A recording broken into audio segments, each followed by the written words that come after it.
Yo, what's up, guys? In this episode, we are going to understand or explore watch live Jiddu Krishnamurti and his work, and trying to understand and deconstruct it. Because he always says, "Guys, let's do it together, please, please, let's do it together." So I thought, you know what, we shall do it together. Someone has to do it, might as well.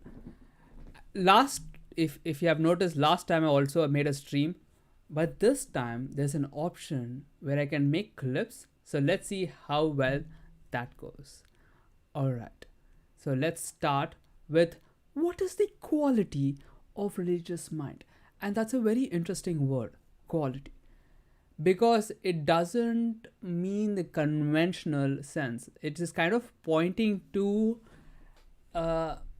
it's got the word quality is kind of pointing to a process wherein you kind of experientially know something, like what is the quality of this pen. There's nothing I can tell about it. I could touch it, I could feel it, but even symbols or language I use to describe the quality of this pen is just a second order phenomenon. My but my experience of this pen is like the first order phenomenon. So that's what he means by quality. So the video is, what is the quality of a religious mind? I don't know. Let's find out. 1974. When we lost touch with nature, with the universe, with the clouds, lakes, birds, when we lost touch with all that, then the priests came in. Then all the superstition, fears, exploitation, all that began. But the priest became the mediator between the human and the so-called divine. Human and divine. And I believe if you have read Rig Veda, or I was told about it because I don't read all this, that there, in the first Veda, there is no mention of God at all. There is only this worship of something immense, expressed in nature, in the earth, in the clouds, in the trees, in the beauty of vision. But that being very, very simple, the priest said, that's too simple. Let's mix it up. Let's mix it up, let's confuse it a little bit. And then It's too simple. You know what? It's too simple. Let's just spice things up a bit. Let's give it symbols. Let's create a stereotype. You know what? While I'm at it, I might as well create a system which serves me as a priest. Let's do that. Now be thinking, guys. What began. I believe this is traceable from the ancient Vedas to present time, where the priest became the interpreter, the mediator, the explainer, the exploiter, the man who said this is right, this is wrong, you must believe this or you'll go to perdition, and so on, so on, so on. That's a huge trap, guys. Anytime you are believing something on blind faith, dogmatically, someone said, oh, yeah, you should, this is good, this is bad. That's immediately begs you to like question with like open skepticism. Like, why is that the case? It's really important in this work, at least. Generated fear. Not the adoration of beauty, not the adoration of a life lived totally, wholly without conflict, but something placed outside there, beyond and about what he considered to be God, and made propaganda for that. So I feel if we could, from the beginning,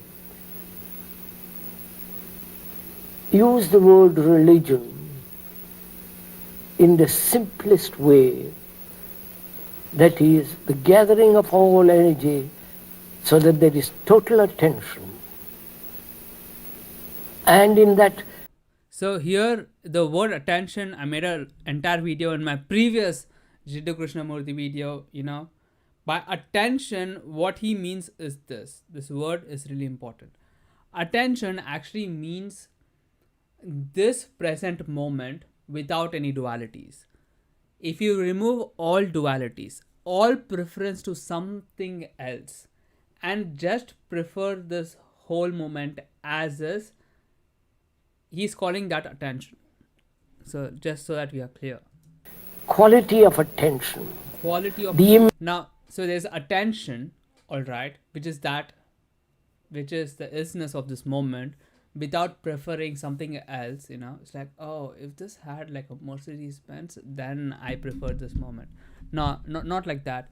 But rather, just the pure isness without any like preference. If you remove all the glasses, what would you see? Now he's saying the quality of attention. Now, what does the quality of attention means? It's like you're taking this attention and then you're investigating, It's like, oh, it's like how, like, quality of this pen, we are like touching this pen, we see like an object, it feels like this, it looks like this, You watching this could never know the quality of this pen. Only I could know the quality of this pen, because you have never touched this pen or experienced this pen in your direct experience, you see. So right now, this pen, the quality of this pen, if I describe, is a second-hand information for you. It exists in a conceptual realm. Whereas for me, it exists in an experiential realm. And that's a very big difference. So he's saying the quality of attention is coming from this place of he's kind of like experiencing and is like touching, feeling, sensing, and is like describing it. Immeasurable comes into being. Quality of attention. The immeasurable comes into being. Mm-hmm. Because as we said the other day, the measurable is the mechanical. Yes. Yes. So mechanical is a quality, if you like follow him. So let me just define. Mechanical is a quality of the reality that's existing in the conceptual realm, right? Like if I describe this pen, if I describe the quality of this pen to you, and you listen to it and understand it, that's a very mechanical process, you see, because you're describing an aspect of thinking that's existing in pure concepts and words, symbols. Nothing, whatever I say, or none of the words that I use to describe this pen exist in the realm of direct experience, you see, and he's calling that a mechanical process, which the West has cultivated, made marvelous, technologically, physically, medicine, science, biology, and so on, which has made the world so superficial, mechanical, worldly, materialistic, and that is spreading all over the world. And in reaction to that, this materialistic attitude, there are all these superstitious, nonsensical, unreasoned religion that is going on. I don't know if you saw the other day the absurdity of these gurus coming from India and teaching the West how to meditate, how to hold breath, how they say, I'm God, worship me, and falling their death. It has become so absurd. Yes. Yes. And childish, so utterly immature. All that indicates the degradation of the word religion. And the human mind that can accept this kind of circus and idiocy. Now, Yes, no, go ahead. I was thinking of a remark of Sri Aurobindo's in a study that he made of the Veda, where he traced its decline in this sentence. He said it issues as language from sages, then it falls to the priests, and then after the priests it falls to the scholars or the academicians. But in that study, there was no statement that I found as to how it ever fell to the priests. And I was wondering whether... I think that's fairly simple, sir. Yes, please. I think that's fairly simple, how the priest got hold of the whole business. Because a man is so concerned with his own petty little affairs, petty little desires and ambitions, superficiality. He wants something little more. He wants little more romantic, little more sentimental, more something other than the daily beastly routine of living. So he looks somewhere and the priest says, hey, come over here, I've got the goods. I think it's very simple how the priests have come in. It is, you see it in India, you see it in the West, you see it everywhere where man begins to be concerned with daily living, the daily operation of bread and butter and house and all the rest of it. He demands something more than that. He says, after all, I'll die, but there must be something more. In India, this is a sidetrack. In India, there are different kinds of yoga. And one of the yogas, so this yoga, you would say, yoga means union, all right? So in India, there are different kinds of yoga. There is Dharma yoga, yoga that is like a union to God reached through duty. An example who's living today would be someone like David Goggins, Jocko, you know. They're like, man, I'm gonna save the world. Who's gonna lift the bouts? You know, David Goggins says that. Then you have karma, action. You're acting out in a way which signifies union. You know, you're acting. This karma. There's dharma, karma. There's jnana yoga, which is kind of rare to see. Very few people actually do it. Like this person, like Jiddu Krishnamurti is like a pure example. Like whenever you're doing Sri Ramana Maharishi, something like that. So whenever you're doing self-inquiry, it comes under the realm of jnana. And then you have like bhakti. Yeah, bhakti is like devotion. In the name of God, you're surrendering everything. And so the reason I'm mentioning this is because to do this kind of thinking that Jiddu Krishnamurti is doing, you need to be in a space, a state of mind that is where you have a little bit of mindfulness of what's happening inside you. Because if you are getting carried away by the movies, that means that it is time to like stop and meditate or chant or do some breathing exercises so that you like come back to your senses. If that makes sense.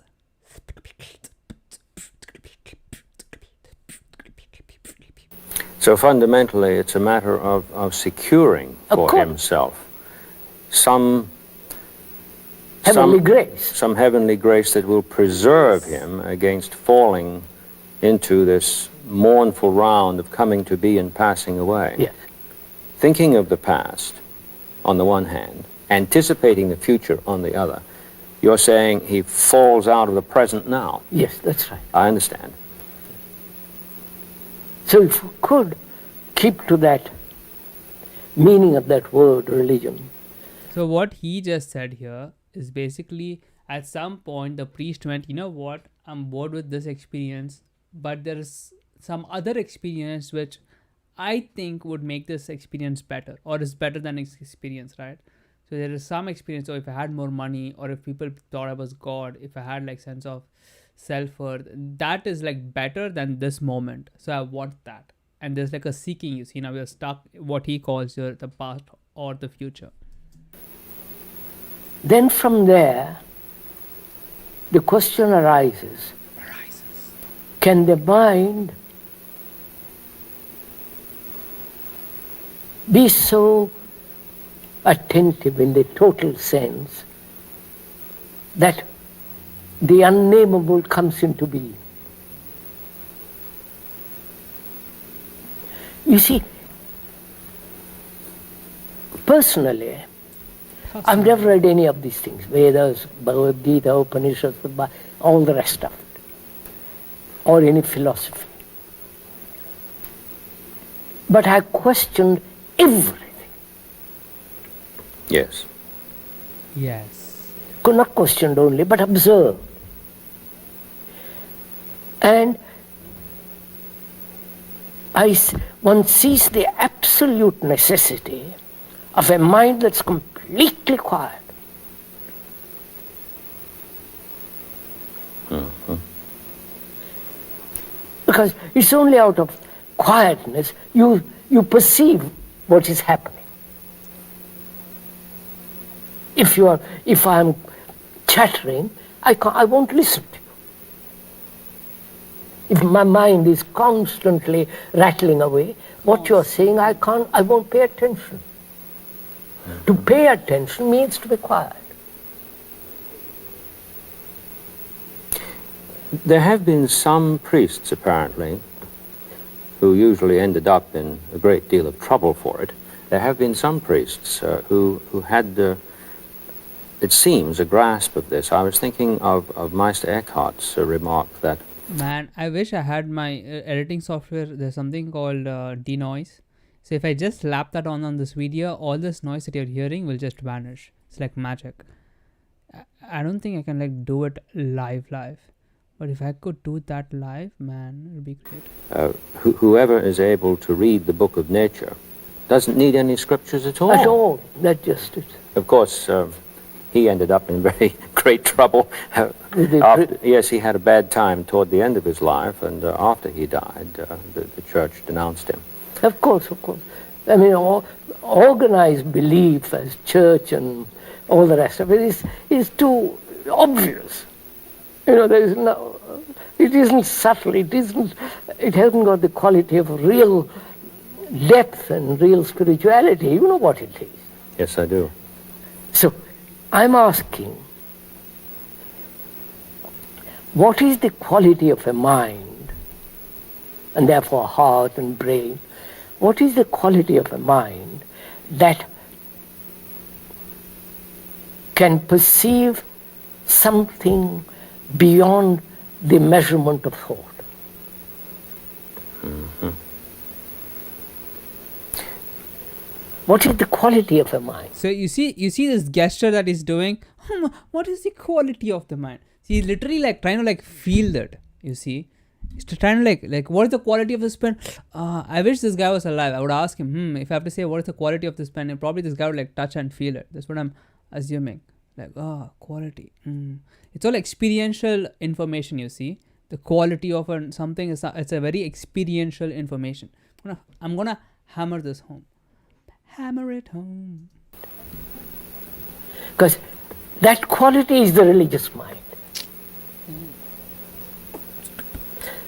That quality of a mind that is capable, that has this feeling of being sacred in itself, and therefore is capable of seeing something immeasurably sacred. The word devotion seems to imply this when it's grasped in its proper sense. To use your earlier phrase, gathering together Yes. Toward a one-pointed, attentive. Attention is, would you say attention is one-pointed? No, I didn't mean to imply focus when I said one-pointed. Yeah, that's what I want. I meant rather integrated into itself as utterly quiet and unconcerned about taking thought for what is ahead or what is behind. Simply being there. The word there isn't good either, because it suggests that there's a where and a here and all the rest of it. It is very difficult to find, it seems to me, language to do justice to what you're saying. Precisely because when we speak, utterance is in time, and it is progressive. It has a quality, doesn't it, more like music than we see in graphic art. You can stand before a picture, whereas to hear music and grasp its theme, you virtually have to wait until you get to the end and gather it all up. And with language, you have the same difficulty. Man, who is this guy? That's a very good point, yeah. See, it's true. No, I think so, won't you? When we are inquiring into this problem, what is the nature and the structure of a mind? Man, let me finish. And therefore the quality of a mind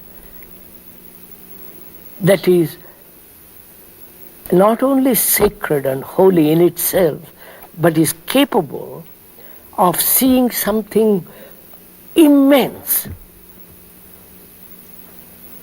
Mm-hmm. As we were talking the other day about suffering,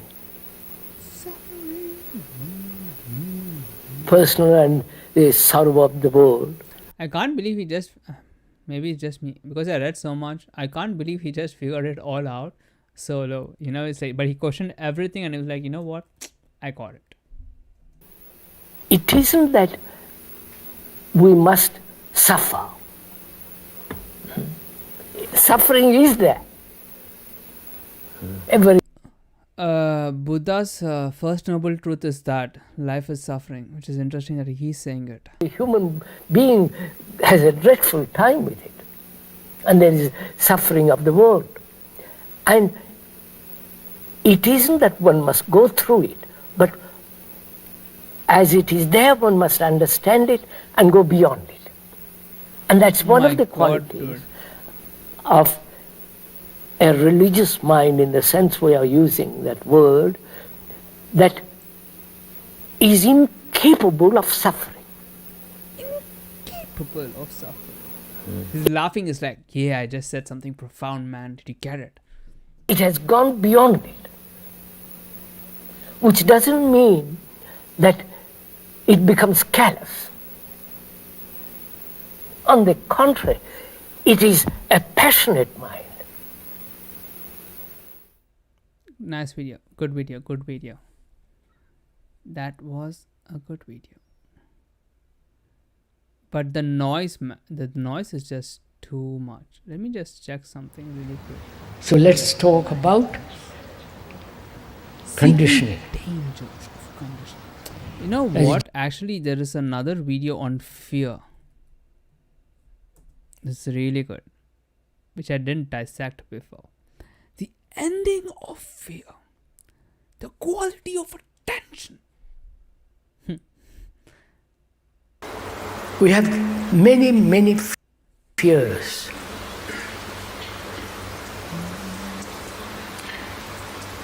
Fear of darkness, fear of living, fear of public opinion, fear of what my neighbor might say, fear of my wife or husband or the girl or the man, fear of insecurity. There's actually a video of him when he was young. Man, he looked really good, like with the suit and stuff. And he's like, to understand the reality, one must. He like talks like that. It's really funny. Okay. Fear when you have security economically, fear of that you might lose it. Fear, we have got so many fears.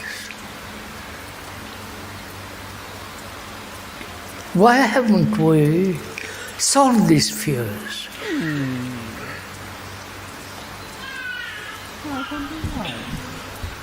You have solved the problem of war, that is to continue war. And you have applied your brain to prepare for war. All the vast generals on both sides, or 1,000 sides, they're all preparing for war. Plans, submarines, airplanes, blah, all the rest of it.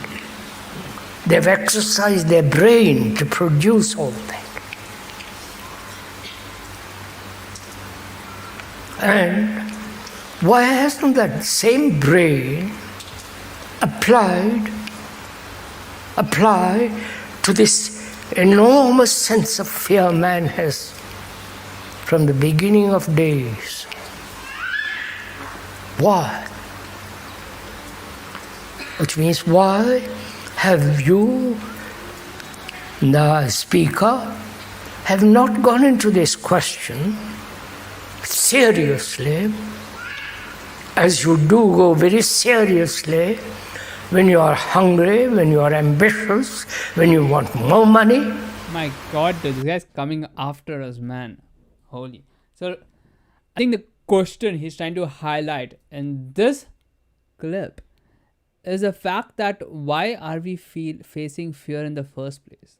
And man, these are like really good questions, especially the reason I love Jiddu Krishnamurti so much, because he teaches you how to self-inquire. If you understand that self-inquiry is not a process of answering something in terms of language, but rather than experiencing something, this is what self-inquiry is. Self-inquiry is the process of experiencing something rather than answering something. So every question that you ask must point to an experiential answer rather than a conceptual answer.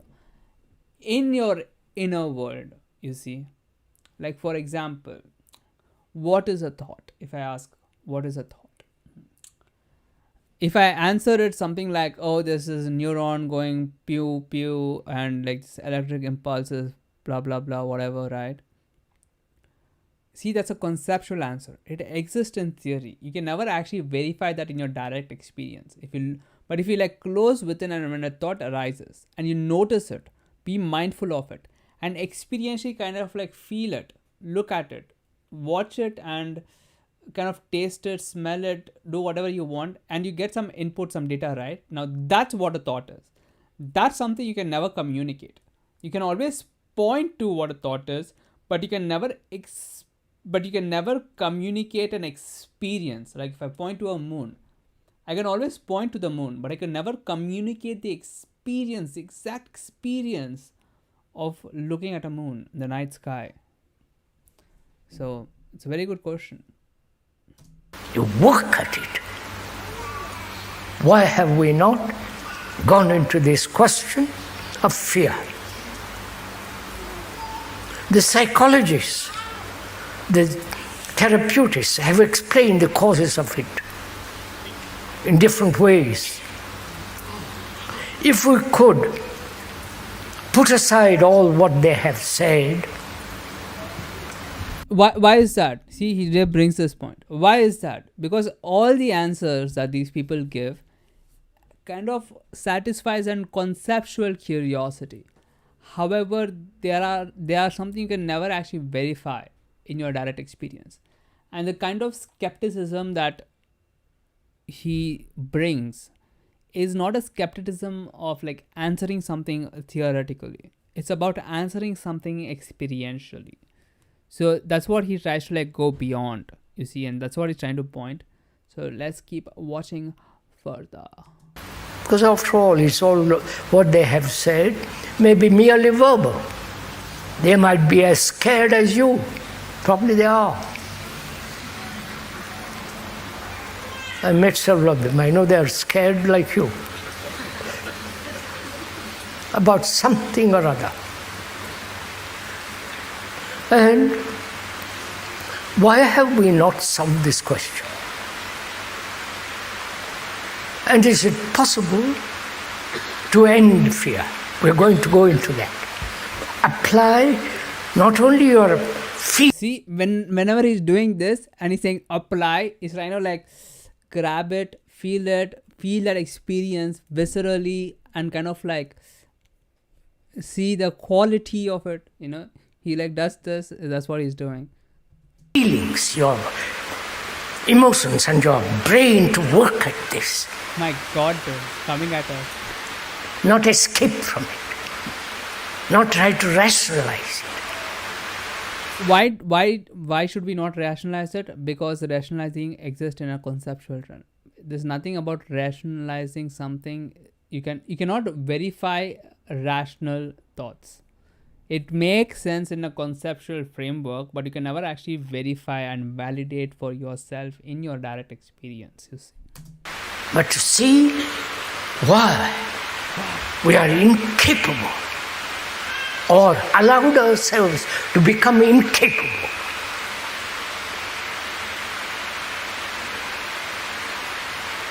What is fear?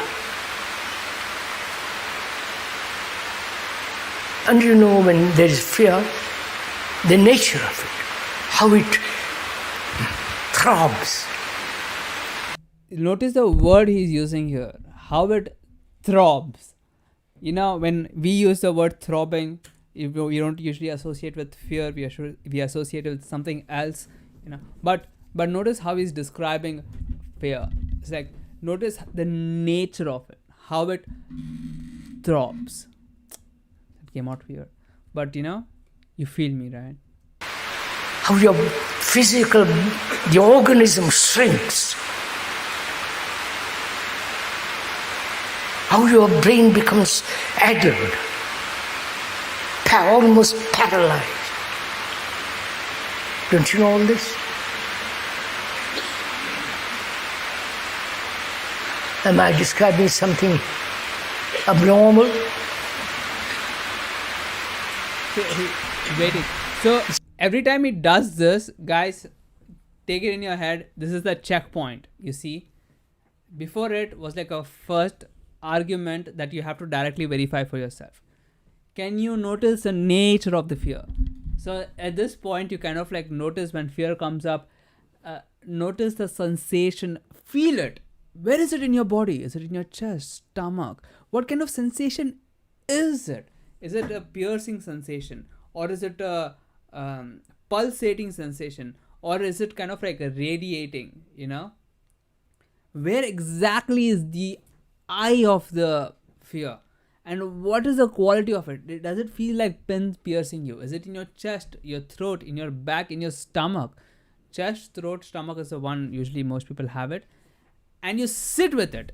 And here's where the investigation process starts. Understand the quality of it. Understand the nature of it. And once you did there, you reach to this checkpoint right here. And once you reached here, you get to the next one. It's a fact. And he calls that a fact. See, the throbbing, the sensation of the fear is the fact. You see, it's not something conceptual. It's not something imaginary. It's something that's very real. And you can actually feel it in your direct experience. You feel the sensation. And that's a fact. He uses the word fact. I use the word direct experience. It's the same thing. Different symbol pointing at the same behavior to understand reality. It affects your sleep. It affects your daily life. It brings suspicion, anxiety, depression. And you cling to something and hope that won't change and that won't bring fear.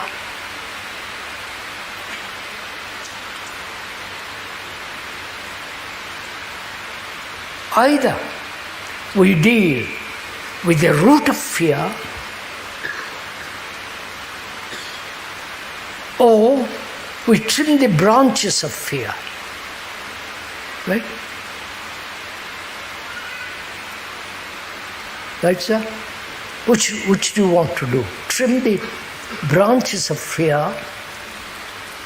Please, I'm asking, when he's asking this seriously, don't neglect what the speaker is asking. I got you, man. I got you. We'll listen to this seriously. So he's saying, what is he asking? Is he asking, do you want to understand the root of the fear and remove it there, or you want to trim the branches of the fear? Because if you trim the branches of the fear, more branches will come in the future. It's a temporary solution. But if you remove the root of the fear, then you end suffering. Which one do you want? Please, please answer it seriously. It's funny, but that's what he's asking. Do you want to And here is, if your choice is, if in between these two options, do you want to trim the branches of fear, or do you want to remove the root of fear? If you chose I want to remove the root of fear, now the next statement makes sense. If you are someone who's saying, you know what, I just want a temporary fix, man, I just want to like remove the branches and kind of like move on, I don't care if it comes back, and after this whatever he says is like, it doesn't even matter, you might as well just skip, bounce here. deal with the branches of fear, the 1,000 fears, like a lovely tree.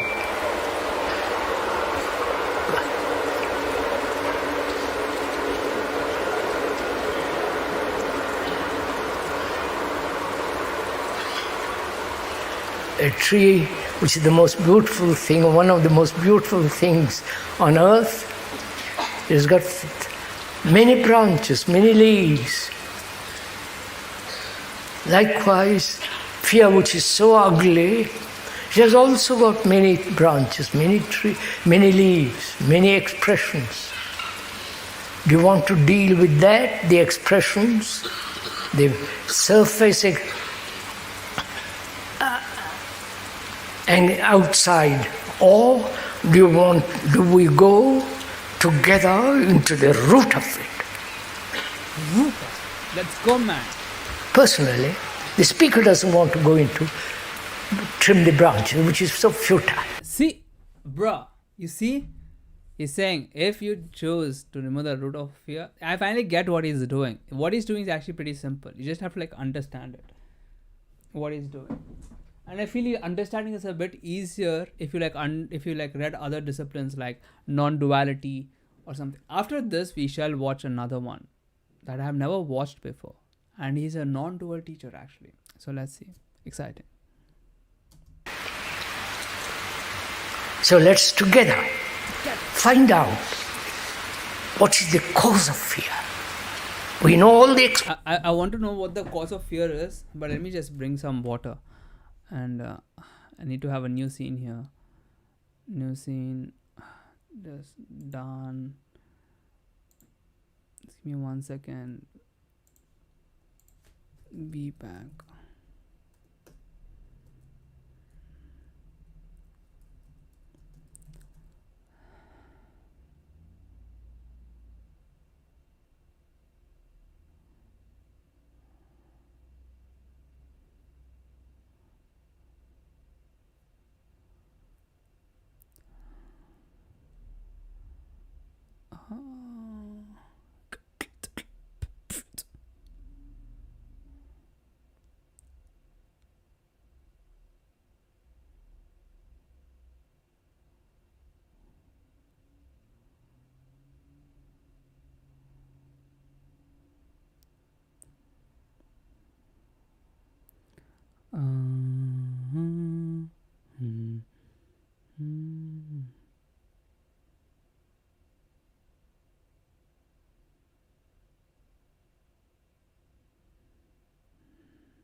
Oh, you guys can see this too.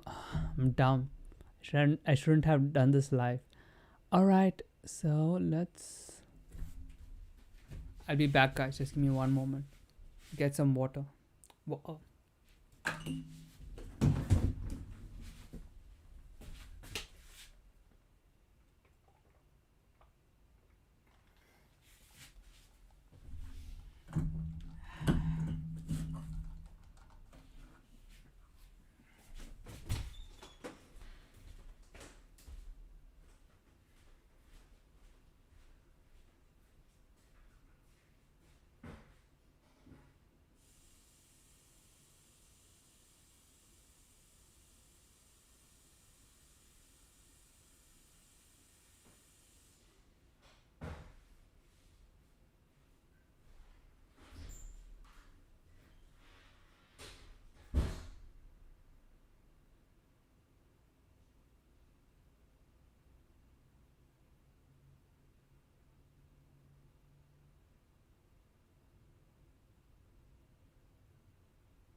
I'm back, guys.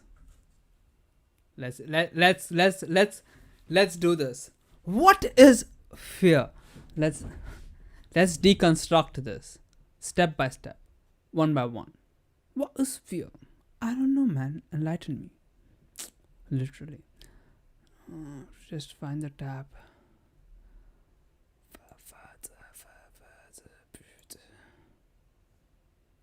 Oh, found it.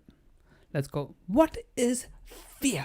Find out what is the cause of fear. Go, man. We know all the expressions of fear. So, if we can find the root of it, the expressions can wither away. So, what is the cause or causation of fear?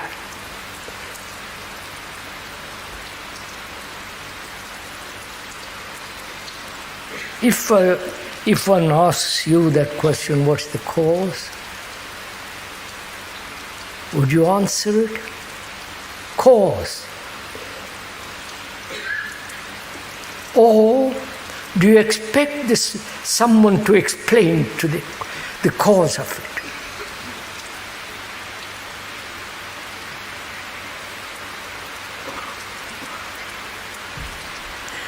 The explanation is not the fact. See, bro, listen. There's two kinds of information. One is experiential knowledge, other is conceptual knowledge. Whenever you explain something, there's a conceptual knowledge. Can you see it?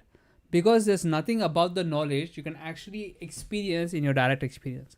For example, Antarctica, you think Antarctica is real, but it is only real in your conceptual knowledge.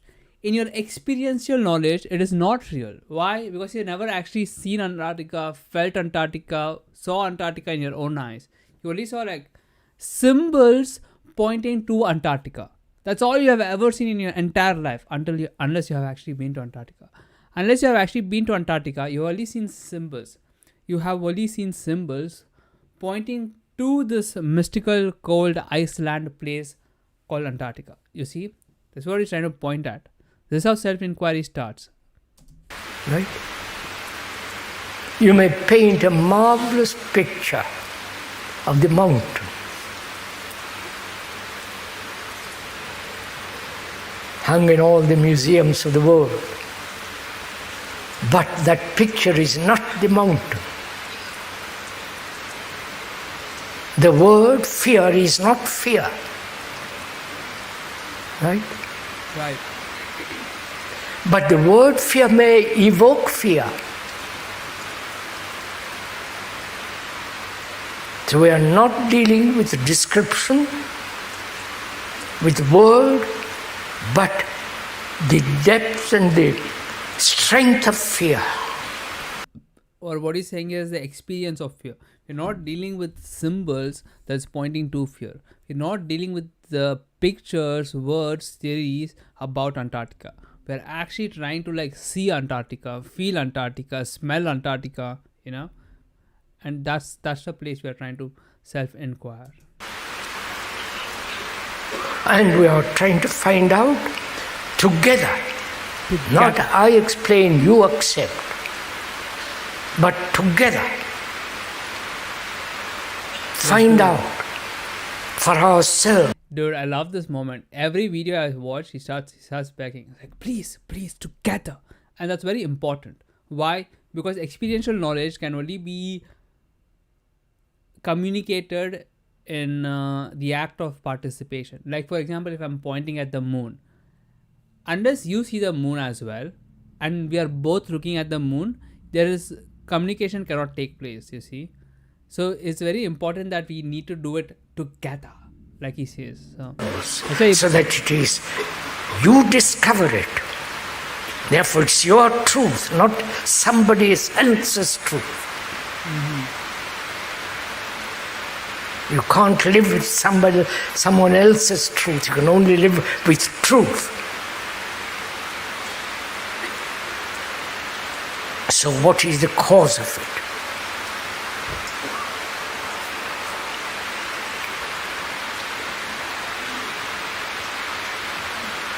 the cause of it, I'll go into it.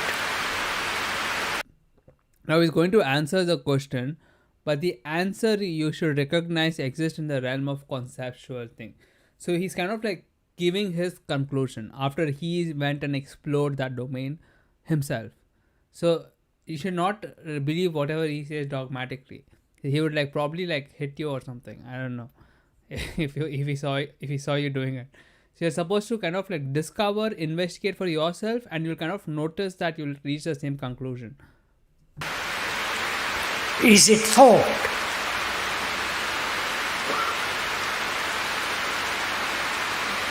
Is it time?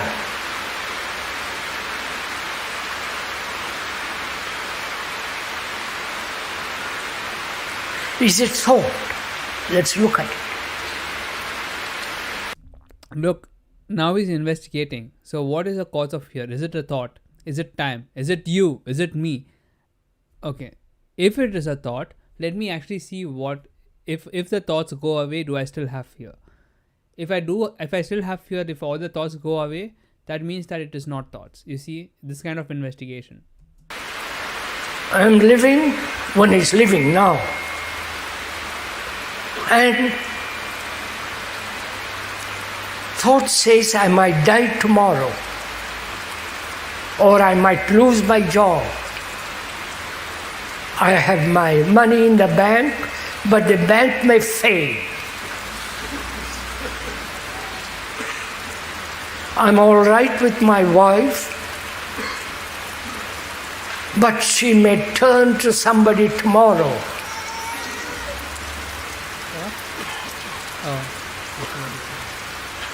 I have printed a book, and I hope it will be a great success. Which means fear. I want to be known, which is the most childish thing in the world. I want to be known, and somebody is known already much more than I am.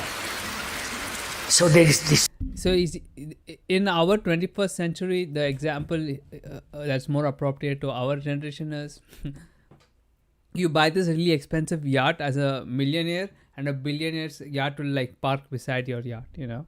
Thinking, that is, thinking I might lose, I might gain,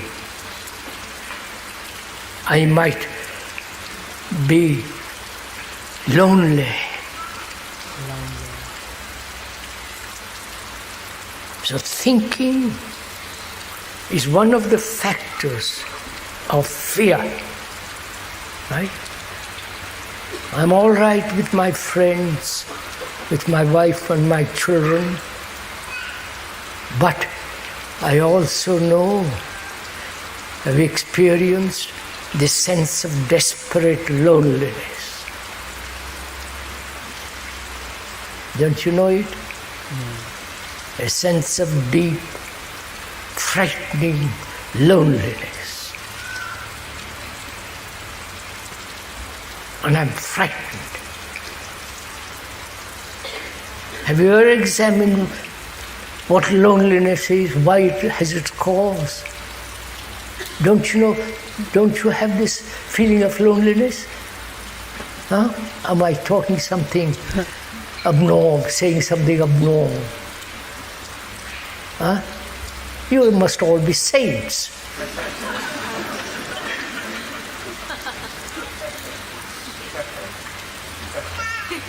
So what is this loneliness?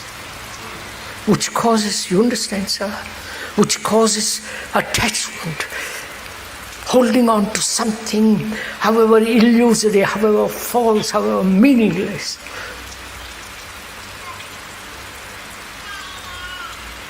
I hold on to my wife. So he's asking what causes attachment. In Buddhism, I think that's like the second noble truth, right? What causes attachment? They call it desire, causes attachment. There's different styles of desires in Buddhism. But see, that's a conceptual knowledge, you see. But what causes attachment in the first place? You have to like look within and observe observe yourself getting attached to something and then kind of like question the experience. What am I preferring exactly? What is the quality of the thing that I'm preferring? Like what does it feel like? You'll realize it's like thoughts you're preferring. You are a thought preferring another thought. Yeah. Hold on to my club, to my God, to my ritual, to my friends, because if I let go, I'm utterly lonely. Have you ever gone into that question? Why human beings are so frightened of loneliness? They may live with a group, they may follow some guru and all the rest of that nonsense. But strip them of all their decoration, they are what they are, lonely.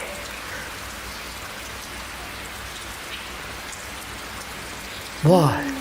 Why are they? What is loneliness?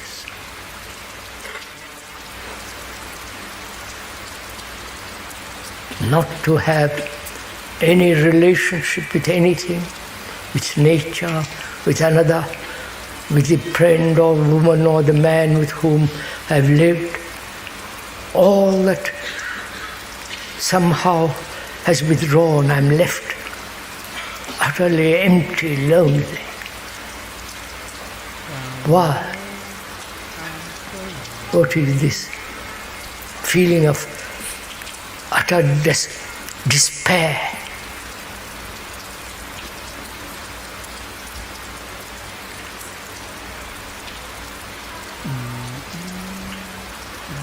I'll explain, but the explanation is not the fact. The word is not the thing. If that thing... The map is not the territory, is what they say in the spiritual community. The map is not the territory, guys. Okay. If that becomes very clear, that the word is not the thing. You, Mr. Smith, is not Mr. Smith. The word is not you. When you say my wife or my husband, that is, you understand? Yeah, I'm glad you understand that.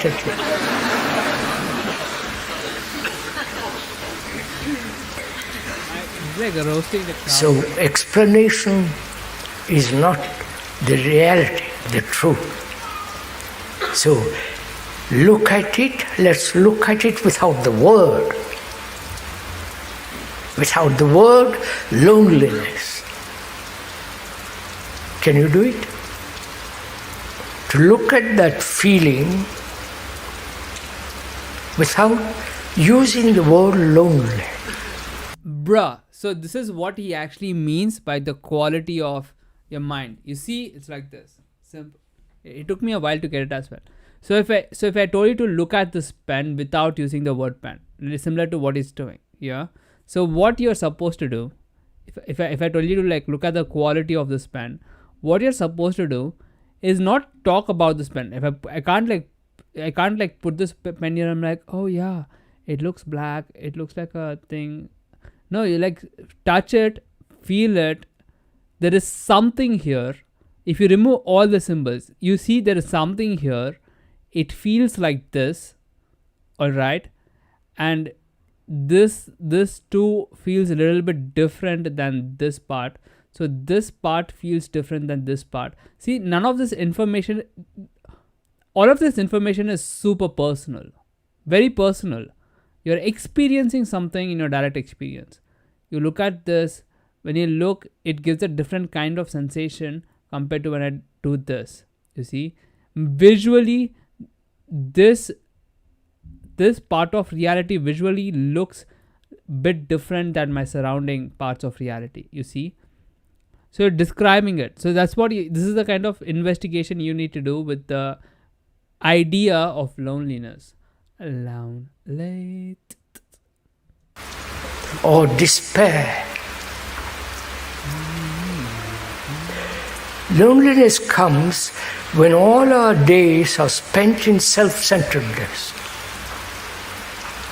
Ego, basically. The very activity of self-centeredness is producing loneliness, right? Because it's narrowing my whole, or the vast, extraordinary existence of life into a small little me. And when one realizes that, there is that feeling, my God, how lonely I am. And to face it, to be with it completely, not move away from it, then there is a radical change. So in Buddhism, they call it sitting with the emotion or sitting with a feeling tone, sitting with the experience of loneliness, and so basically, if let's say this pen is actually loneliness, all right. Normally, you have an aversive reaction to this pen.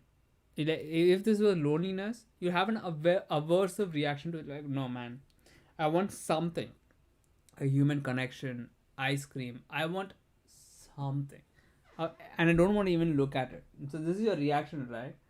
So but he's saying, if you sit with the emotions, look at it, feel it, experience it, you see, investigate it, right? Touch it, feel it, investigate it, there's going to be a radical change, is what he's saying.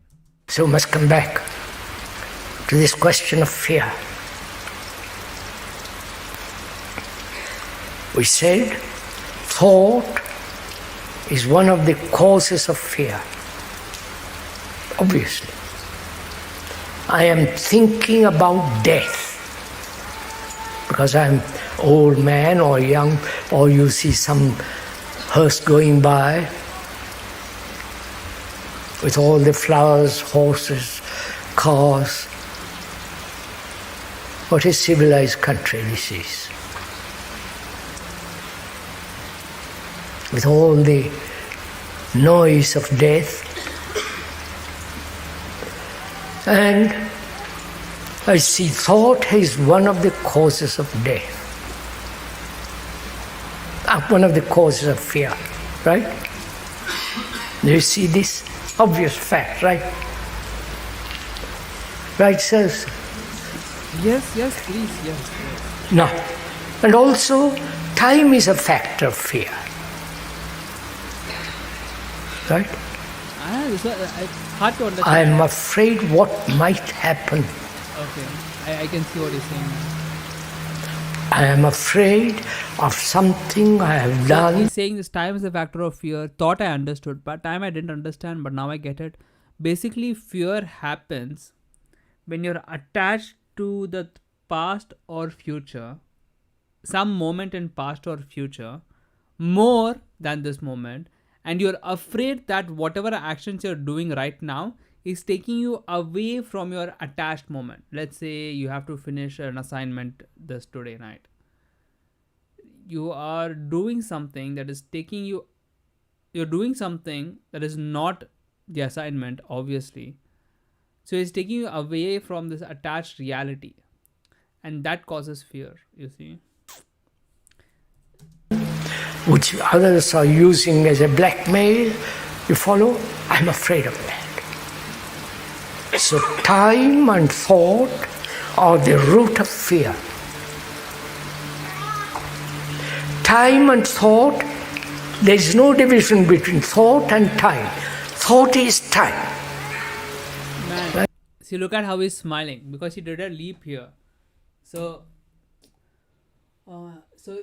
you have to understand this is a pretty tough thing to experience, because you realize this. Time itself. Okay, let's start with this. Thought, alright. Thought is an overlay on top of reality. For example, if you wore a rose-colored glasses, pink color is an overlay on top of whatever you're saying. Rose-colored glasses. So thought is an overlay on top of reality. Similarly, time is also an overlay, a perception of time is also an overlay on top of reality. And it's something you can directly experience for yourself. Don't believe me. You can kind of like verify it for yourself. Like, where is time? If you like ask, you'll be like, it all exists in this realm of conceptual realm. It never actually experience in this moment time.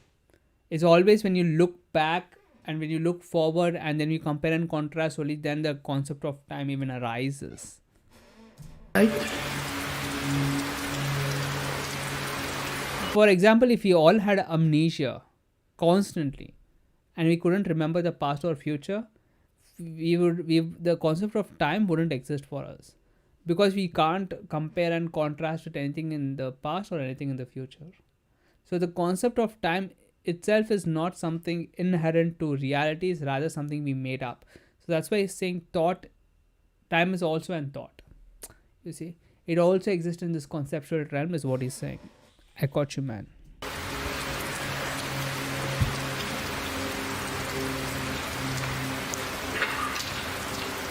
Now, the problem is, I'm sorry, I won't use the word problem. The question is, thought is necessary, time is necessary, right? To go from here to there, time is necessary. And thought is necessary to drive a car, take a bus, take the train. Thought is necessary, time is necessary at that level, right? Now I'm saying, as thought and time are the root of fear, is thought and time necessary? There it is necessary. But psychologically, is thought and time necessary? Yeah, good question. You right? Is it? As long as time and thought are, if you think are necessary,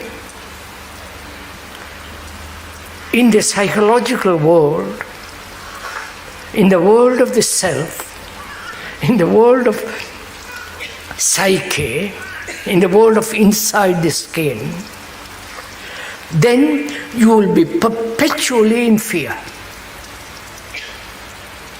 Right? If you perceive that, if there is a perception that thought is the root of fear and time, perception, not acceptance, then you thought and time are necessary at the physical level. Inwardly, it's not necessary. Therefore, you're watching them. You're watching, the brain is actively watching itself. Every minute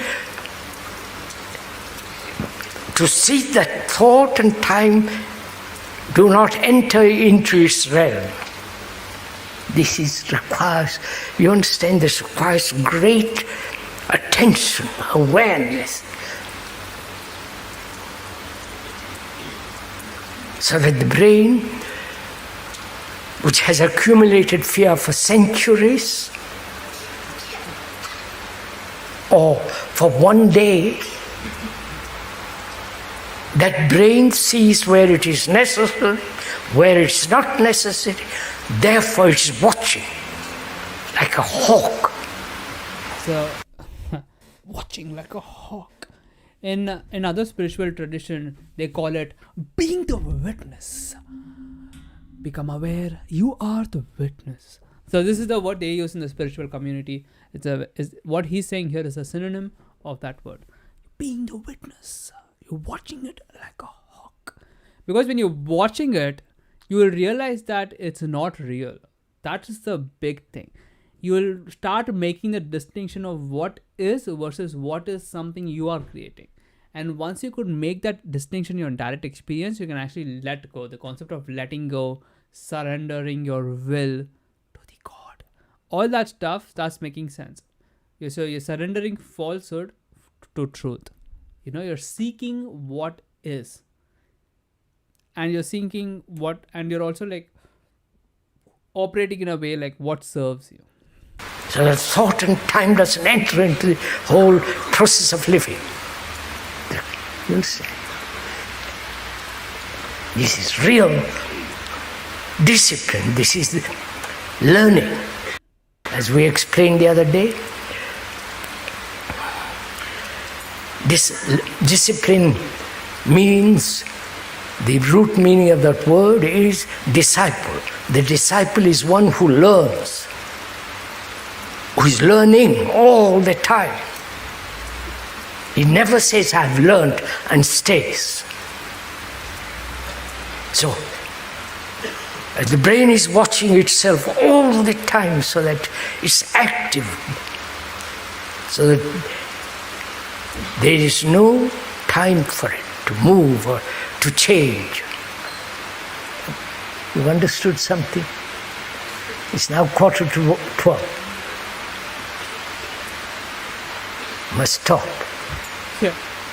Man, super profound. Sisters and ladies, our difficulty is we listen to a lot of things.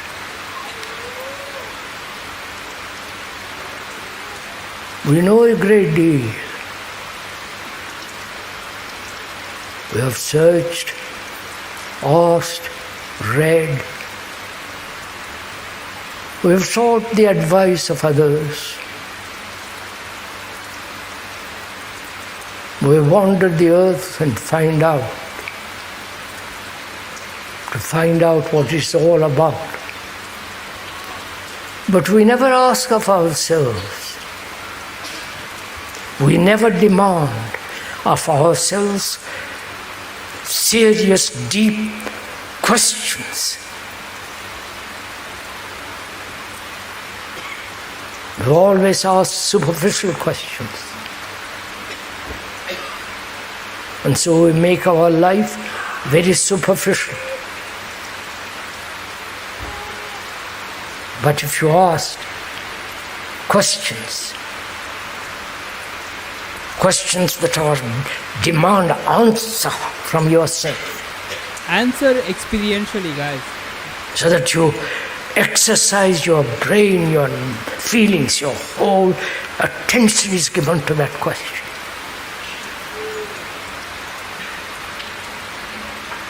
Then you begin to discover for yourself without being told by anybody, including this speaker. And so when there is freedom from fear, you are then. You don't want gods, you don't want anything from anybody in the world. Then you are really a free man. Man, amazing. Amazing. Something that is amazing. Baby, why don't you see? Why don't you see something that I wish to see me bump?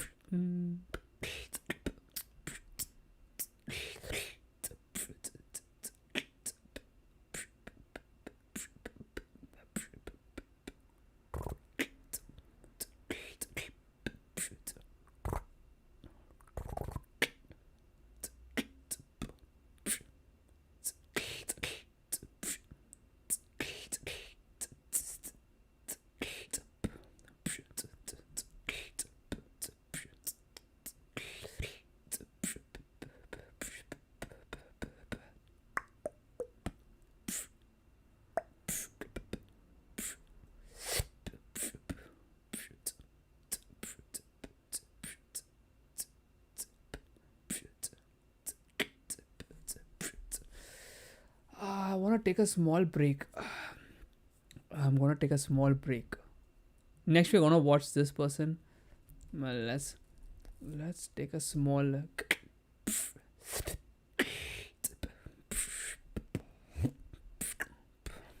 I'm not supposed to show you my YouTube, but let me see.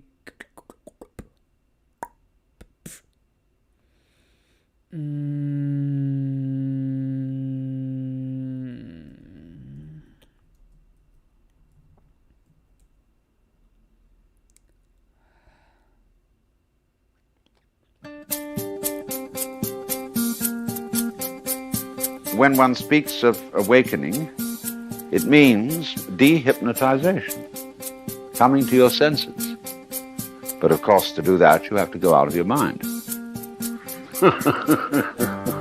Yo, I love the way he laughs too. You can describe it in these two completely opposite ways, but you're talking about the same experience. You're talking about experiencing your own activity and the activity of nature as one single process. And you can describe it as if you were omnipotent, like God, or as if it were completely deterministic and you hardly existed at all. But remember, both points of view are right. And we'll see where that gets us. But we don't feel that, do we, ordinarily? What we feel instead is an identification of ourselves with our idea of ourselves. Or I would rather say, with our image of ourselves. And that's the person, or the ego. You play a role. You identify with that role. I play a role. It's called Alan Watts. And I know very well that that's a big act. I can play some other roles besides Alan Watts, if necessary. But I find this one is better for making a living.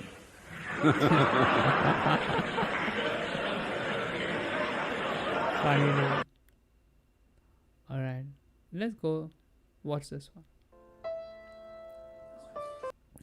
I heard this guy Jim Newman is like super aggressive. It's like, bro. So I don't know, my friend recommended this. It's my first time watching him as well. It's like everybody keeps talking about the same thing in different ways. So I feel like once you like get what everyone's talking about, it's very easy to see. It's non-duality.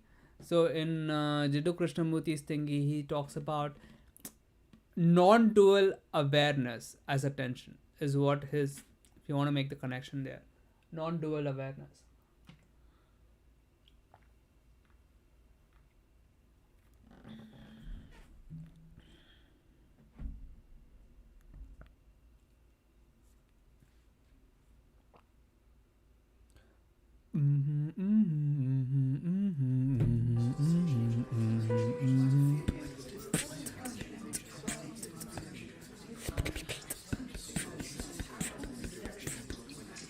Man, so many whisperings. Like, quiet, silence. I demand silence. Meditation is done in quiet mind. Hey, lovely people. Wait, what? Is everybody going to be whispering all this time? Can't. Oh, they stopped.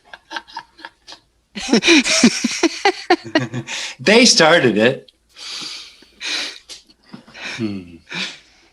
So it's a very serious topic we're talking about today. Maybe we should know. I'm not. I don't know if you were here this morning. We had a meeting earlier, apparently, and it was a very silly meeting. So be forewarned. It could get silly again. I've never seen him, by the way, so it's the first time.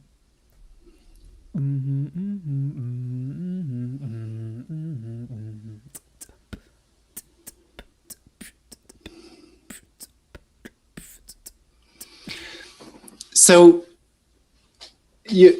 let's say there's sitting on a couch or a chair or whatever, and there's looking at a computer screen. There's hearing words.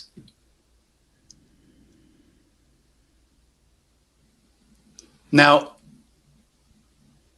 this is the mystery. It isn't somewhere else. It's not lost. So it can't be He's also doing found. self-inquiry here, if you notice. This happening is the mystery.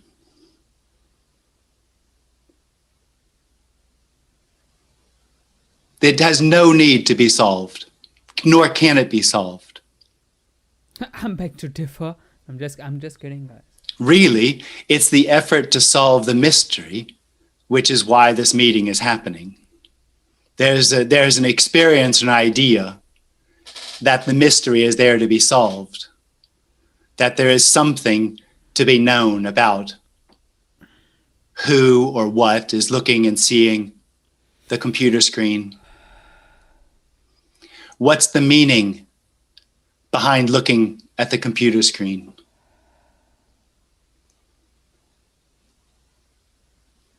The hope might be that in this meeting, there'll be something said where you'll go, ah, that's it. Ah, that's the meaning. That's what it's about. You might be curious about a purpose. Purpose. What's the purpose? What's the secret? Secret. How do I find the secret? Secret. You know, that one experience, that one thing that's going to happen, or maybe it did happen a year ago, a week ago, a month ago. How do I get that back? What did I do, or what didn't I do? How do I make it happen? Man, how do I find us, what guys. seems to be missing as I sit here, look at the computer screen, sensing some sort of need, some sort of tension, trying to grab onto the words, trying to go, oh, look, he said that. Does that mean something? Does that point to something? That's something. That's something very interesting, you know. Something non-physical is grabbing onto something non-physical. Like a thought goes, you know what, I want this experience, which is also a thought, you know, because you never had that, you're not having that experience right now. You have a thought needing another thought. So the entire grabbing process is happening in this imaginary realm, this conceptual realm, which is what I think is trying to highlight. And our goal is to like let go of it. By listening to this, hearing this, if I'm open, if I'm the right way, if I listen to this in the right way, maybe I'll hear what's missing. And that'll be the key. That'll solve the problem that I have, which sometimes seems like I can define it and sometimes it seems like I can't define it. But there is something. There's a sense that something needs to happen. Somehow, this appearance isn't satisfying, isn't fulfilling. Sometimes it is. You drink a good cup of coffee or whatever, and there's a satisfaction. Ah, that's good. That need is no longer there. Oops. And then immediately there's a wanting to hold on to that whatever satisfaction arose. Oh no, I have to hold on to it. Or it went away. I have to find it again. What am I going to do? How am I going to do it?